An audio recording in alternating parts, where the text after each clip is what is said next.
And everything that I'm covering today is actually based on a TED talk that I watched quite a while ago by Josh Kaufman. I hope I'm pronouncing that correctly. Josh Kaufman. Kaufman, He's yeah. Kaufman. There we go. He wrote a book about this, and I watched one of his TED talks. He appeared on TED, and his title was the same: the first 20 hours of learning.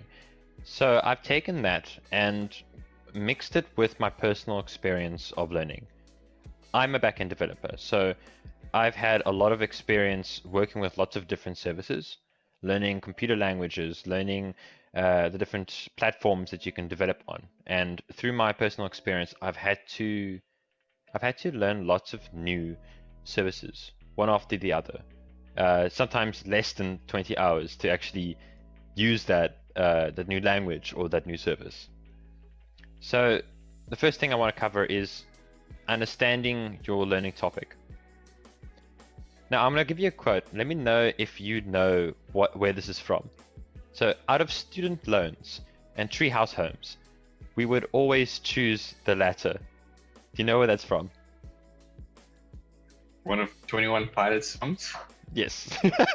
It's very difficult to miss it. Their songs are pretty catchy.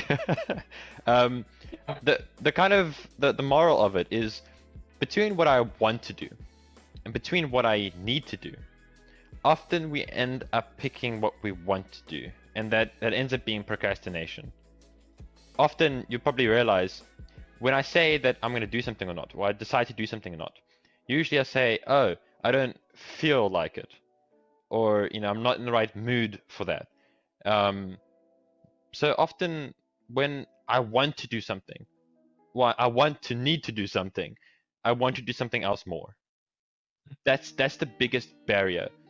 So the first thing we want to do is make sure to eliminate that emotional barrier and make yourself motivated to do this new thing, this new service, this new skill that you want.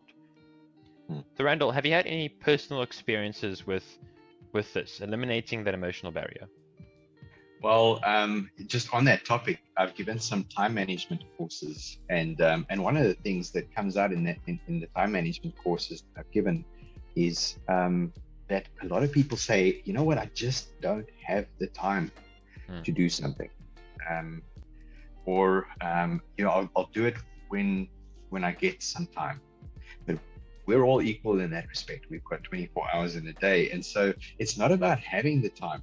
Very similar concept. It's about making the time, and you make the time for the things that are important to you. So as far as eliminating the emotional barrier is concerned, I think time management comes in very much there, just like having the desire to learn something. If you choose the thing that you want to do, like for example, some people just don't like working out, right? They have exercise, and so, I just don't have time to exercise. So actually, it's really about whether you want to do it or not, whether you have the desire. So eliminate the emotional barrier. I assume what you're saying is learn what interests you. Start there and build out from there, because you'll make time for it. That's very true. And something that I've actually personally learned from is that I can't always choose what I'm interested in. And often I have to go learn something that I'm not interested in. And that's what a lot of people get into, that situation where they don't have a choice for work or for personal reasons, like driving a car. Some people hate driving. I don't like driving, but I have to go learn it. So how can you force yourself to be motivated to learn this new thing or to do this new thing?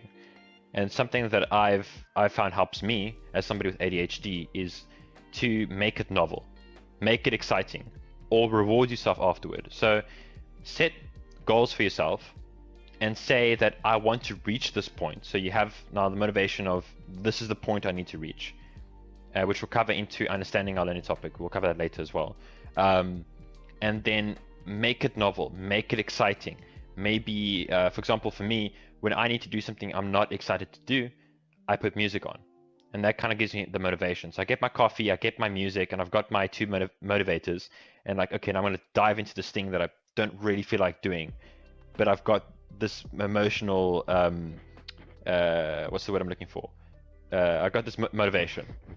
These little things that keep me motivated in what I want to do.